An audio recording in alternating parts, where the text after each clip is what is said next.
Bisan alert level 2 na karon apan magpadayon ang hugot nga pagmonitor sa mga pampublikong sakyanan kung nakatuman sa gitugot nga gidaghanon sa pasahero ug dili mag-overload. Ang detalye uban ni Nico Sereno. Regular nga gihimo sa mga kawani sa LTFRB sa di matag-an nga oras ug lugar ang ilang inspeksyon.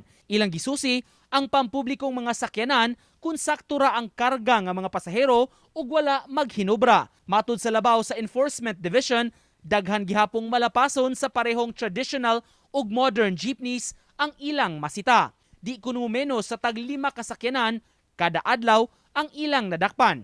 Sikit-sikit na gid kayo ang mga pasahero.